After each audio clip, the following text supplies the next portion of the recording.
Toda a Escritura é inspirada por Deus e útil para o ensino, para a repreensão, para a correção, para a educação na justiça, a fim de que o homem de Deus seja perfeito e perfeitamente habilitado para toda boa obra. Discernindo o tempo.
Obrigado pelo que fizeste a mim.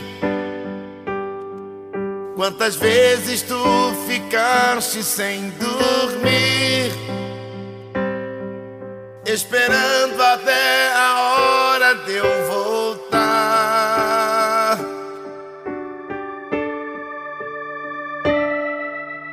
Mãe,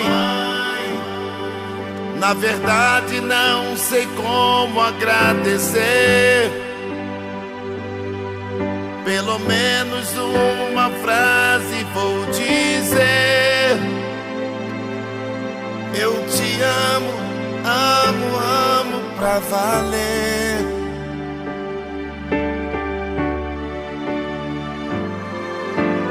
Mãe, existe nesse mundo nada igual do que ter o seu carinho maternal. Eu me sinto uma criança em suas mãos.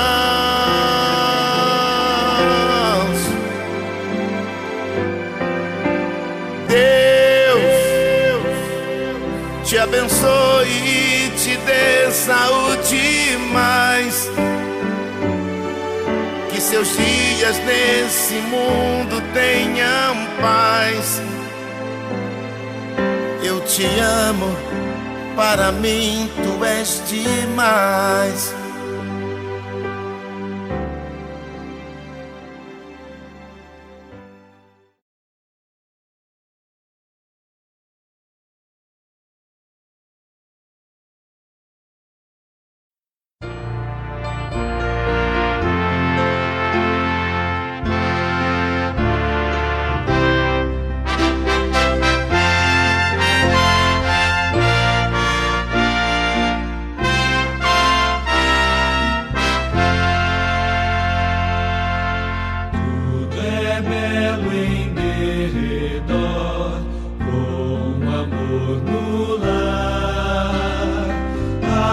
Beleza em cada flor, com amor no lar.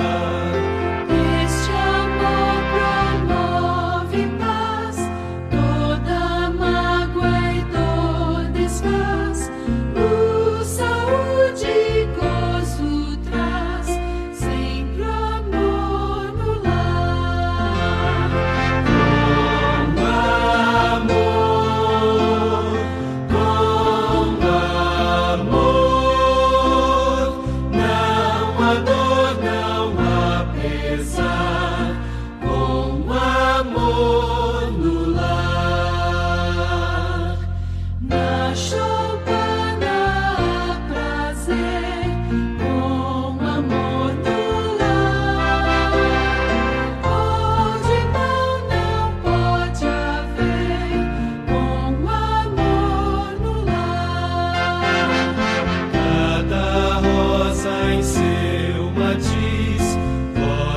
De avistão gentis, tudo faz-se mais feliz, com amor no lar.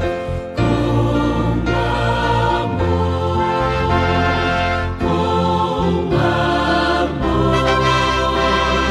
não há dor, não há pesar, com amor no lar. Jesus, que eu seja teu, dá-me amor no lar, faz-me renunciar ao eu, faz-me mais amar. Vida mais feliz terei, hei de estar aos pés do Rei, sempre andando em sua lei.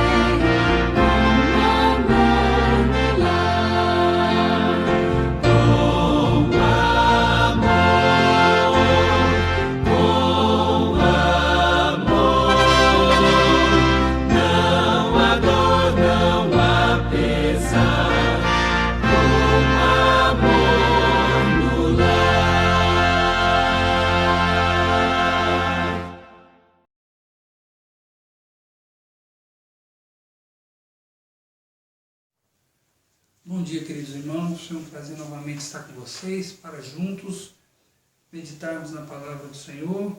Para tanto vos convido a que abram vossas Bíblias para 2 Timóteo, capítulo 3, onde nós leremos os versículos 14 e 15.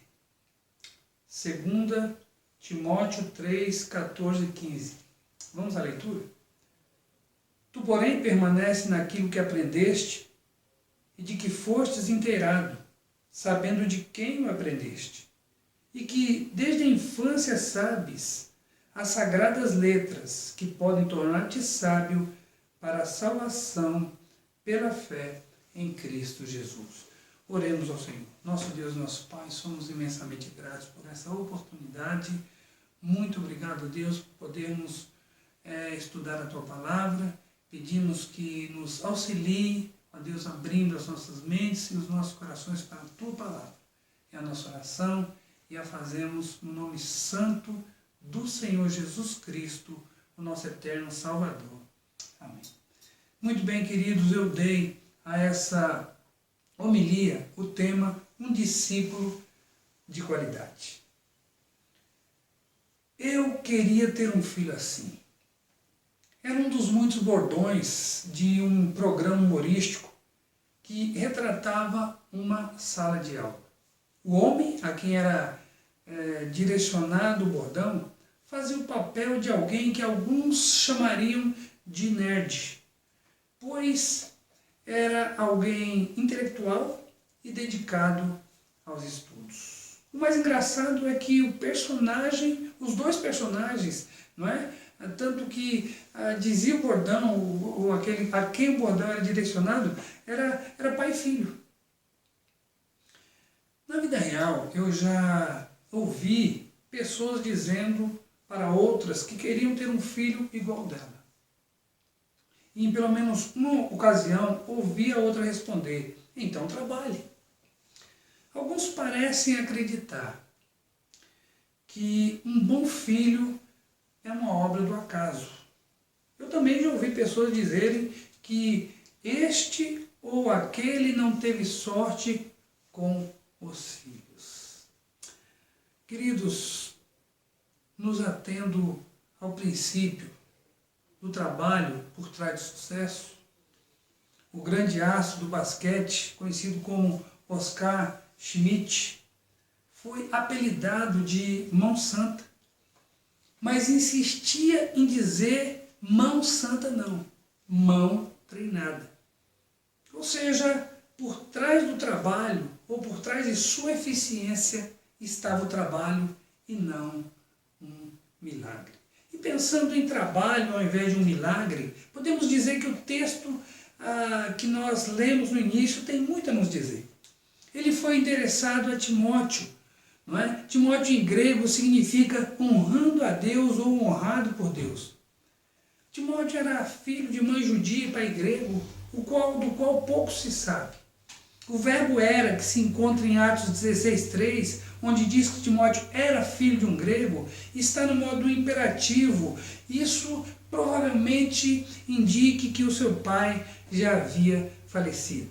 Também são citadas na Bíblia sua avó, Lóide, uma judia, não é? E sua mãe, Eunice, e Paulo destaca que ambas tinham uma verdadeira fé, uma fé sem fingimento. Lucas diz que Timóteo era um discípulo. No grego, a palavra discípulo e aluno é a mesma. Um jovem disposto a aprender os valores do reino de Deus. Conhecido na região de Listra e Icônio como um jovem exemplar. Ele dava um bom testemunho diante dos homens, a ponto dos irmãos dessas regiões falarem muito bem acerca de sua conduta. Paulo então decide tomá-lo como seu companheiro de viagem,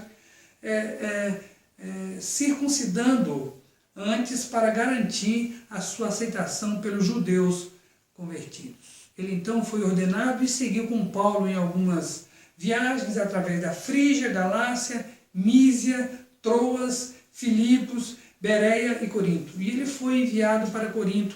Isso está em 1 Coríntios 16:10. Viajou com Paulo para Jerusalém para levar as ofertas levantadas para os pobres daquela região. Isso está em Atos 24:5. Acompanhou Paulo em Roma e ficou com ele na prisão, Filipenses 1:1. Após o período do primeiro aprisionamento de Paulo, o mesmo deixou Timóteo em Éfeso.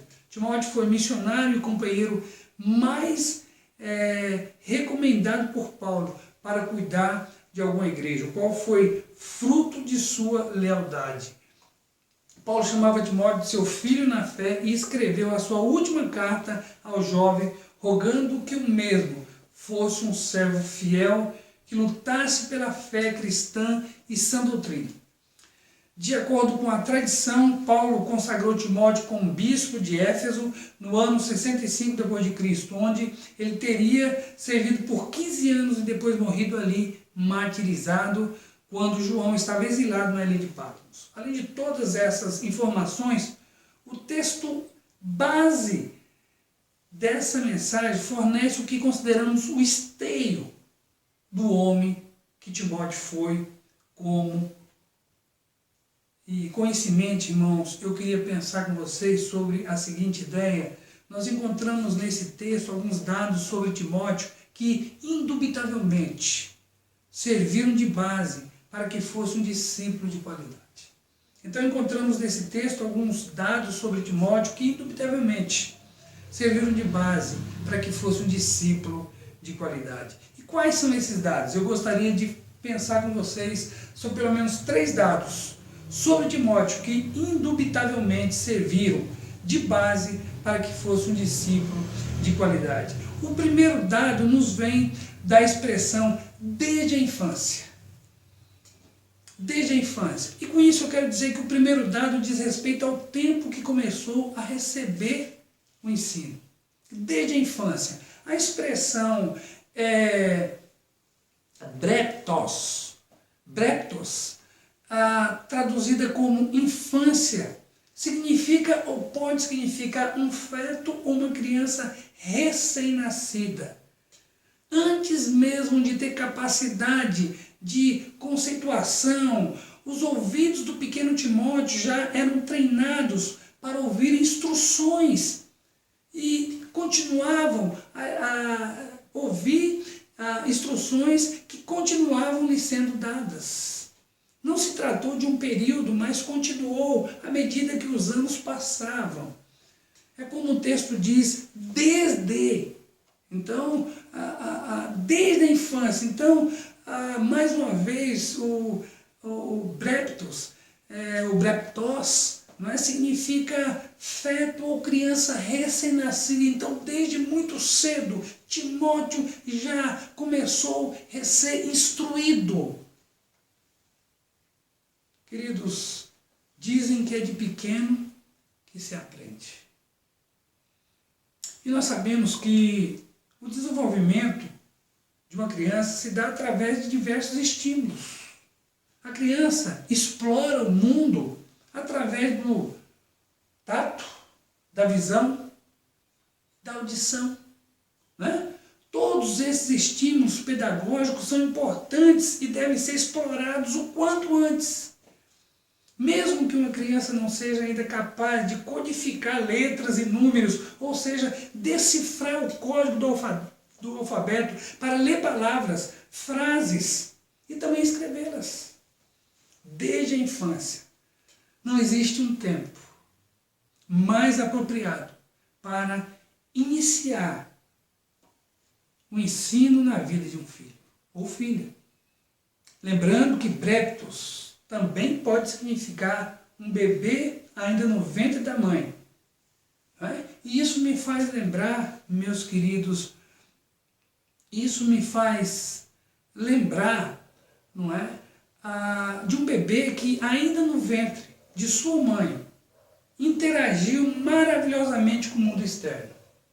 João, ainda não nascido, imediatamente saltou no ventre de Isabel ao ouvir a voz de Maria.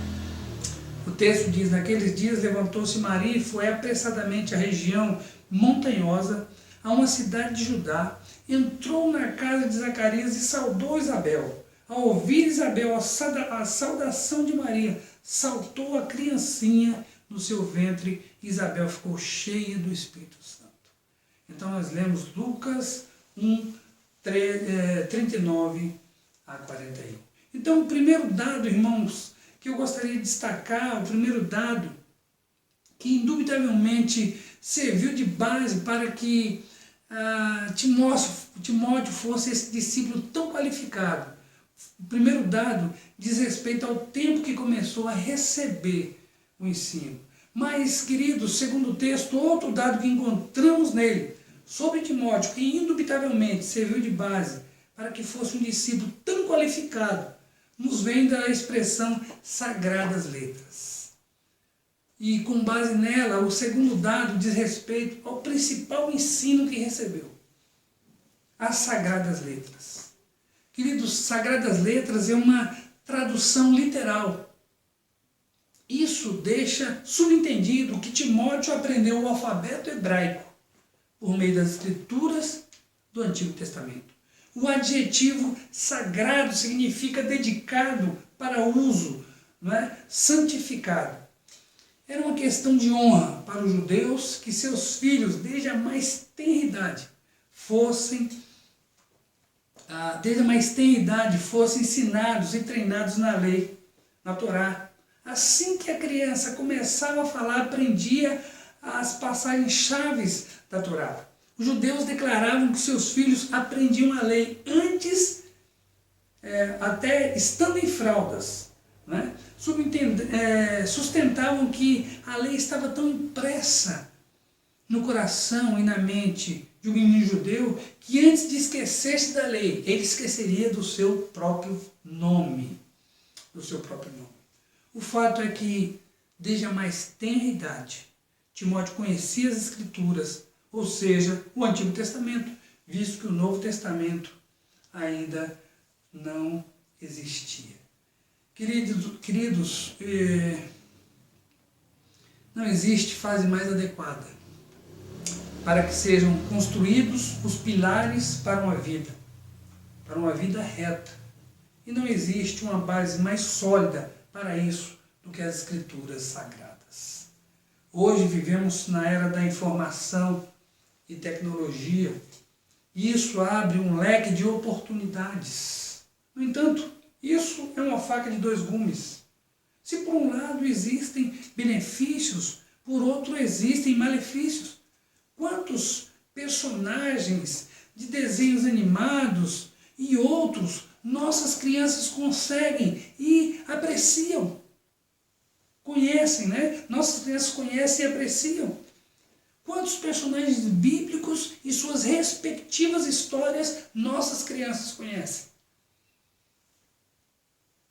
Quanto tempo nossas crianças passam em torno das Escrituras? Seja uma Bíblia infantil, ou histórias avulsas, enfim, ou atividades relacionadas.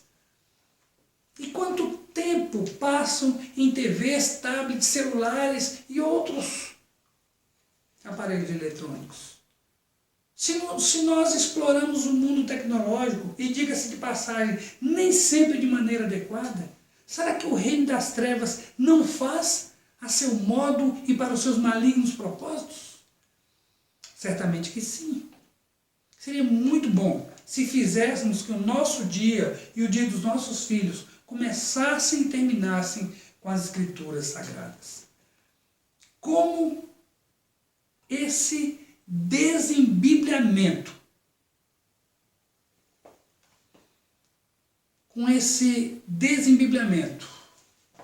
adulto e infantil,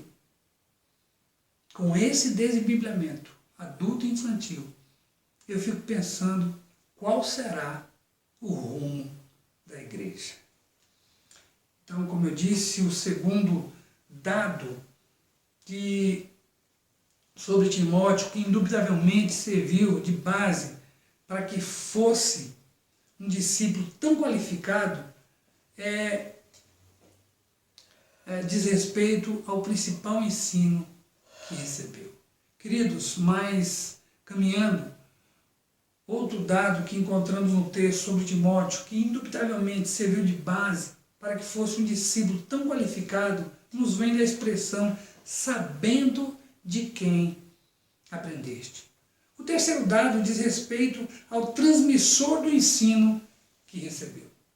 Sabendo de quem aprendestes. Paulo exorta Timóteo a permanecer fiel a todo o ensino que havia recebido, levando em consideração aqueles que lhe haviam ensinado, sabendo de quem aprendeste, ou seja, olha, você sabe de quem você aprendeu. Então, Paulo exorta Timóteo a levar em consideração de quem ele havia aprendido, ou seja, a credibilidade e honestidade de quem o havia ensinado. Certamente ele falava das doutrinas cristãs e dele, Paulo, que tanto ensinou Timóteo. Mas o apóstolo não foi o único, nem o primeiro, a se dedicar ao ensino escriturístico de Timóteo. Muito antes, algumas décadas atrás, sua mãe Eunice já se aplicava em transmitir para o então pequeno Timóteo o que havia recebido de sua mãe Lloyd. Ambas eram mulheres piedosas que transmitiam o ensino, e não só teórico, mas também prático, em forma de testemunho para Timóteo. Paulo também tinha todas as credenciais de um bom mestre. Queridos, embora entre os judeus, embora tecnicamente a obrigação de ensinar a Torá fosse do pai, a educação mais eficaz e com mais frequência era feita pela mãe. Como geralmente ela é quem passa mais tempo com os filhos e tem a vantagem de uma abordagem mais delicada, de dar informações, ela está na melhor posição de transmitir os valores morais para uma criança. O nome Eunice vem do grego Euneike e significa a que alcançou muitas vitórias.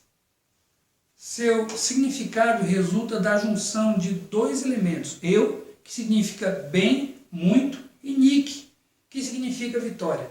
Há quem diga que Lloyd é uma variante do nome Loris. Lloyd significa mulher forte, se referindo assim a uma pessoa esforçada. Essas piedosas mulheres fizeram jus a seus nomes e ao ministério de ser mãe. Queridos, falamos das mães Lloyd e Eunice no último ponto dessa homilia.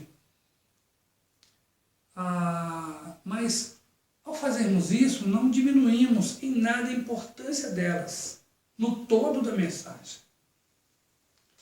A mensagem tem uma evolução, para quem não sabe, uma evolução como uma figura geométrica de um triângulo. Começa na ponta e vai abrindo até a base. No começo é apenas uma ponta que vai se abrindo até terminar em uma larga base. Com isso eu quero dizer, queridos, que não adianta começar a ensinar uma criança desde o ventre, se o ensino for fútil, se o ensino não for, na verdade, útil e importante como a palavra de Deus. É necessário que se comece sempre com a palavra de Deus. E isso através de palavras e ações, ou seja, através do testemunho. E nada mais apropriado para esse ensino, ou que esse ensino comece, não é? Nada mais apropriado, não é, de que ele comece com a genitora, que possui um ministério inspiradamente denominado de ser mãe. Queridos, encontramos nesse texto alguns dados sobre Timóteo que indubitavelmente serviram de base para que fosse um discípulo tão qualificado. O primeiro dado diz respeito ao tempo que começou a receber o ensino, desde a infância. O segundo dado diz respeito ao principal ensino que recebeu, as Sagradas Letras. E o terceiro dado diz respeito ao transmissor do ensino que recebeu, sabendo de quem aprendestes. Vamos orar. Senhor nosso Deus e nosso Pai, a Tua palavra, Deus, foi pregada. Dá que possamos, ó Deus, aplicá-la em nossas próprias vidas. Cada um desses pontos, ó Pai. Nessa hora em especial, Senhor, eu quero orar pelas mães. Primeiro pelas mães, ó Deus, dessa igreja. Pedindo, ó Deus, que Tu possa dar a graça, ó Deus, a cada uma delas. De compreender, Senhor Deus, que o seu papel de mãe é, antes de mais nada, um ministério dado, ó Deus, graciosamente pelo Senhor. que possam entender como um privilégio, Senhor. E que possam, ó Deus, buscar de Ti a orientação necessária em Sua palavra, para que possam, ó Deus, exercer esse ministério, ó Deus, sempre, ó Deus, de acordo com a Tua santa e soberana vontade. Abençoe, ó Deus, as mães dessa igreja. Senhor, aquelas que hoje já são avós, abençoe, ó Deus, essas mães, ó Deus, e dá que possam aprender com a Tua palavra. Pedimos, ó Deus, por outras mães, ó Deus, e que a Tua graça, ó Deus, possa as alcançar, fazendo-os, ó Deus, aptas para também, ó Deus, compreender e se achegar à Tua palavra em busca de orientação. Em nome do Teu Filho amado, Senhor Jesus Cristo, eu oro, agradecido, ó Deus, por cada mãe, e pedindo e rogando por cada um, em nome do Senhor Jesus Cristo, que assim nós oramos. Amém. Que Deus vos abençoe. Que Deus abençoe. Um prazer, irmãos, estar com vocês nessa manhã, e que Deus vos abençoe, cada um, em nome do Senhor Jesus. Amém.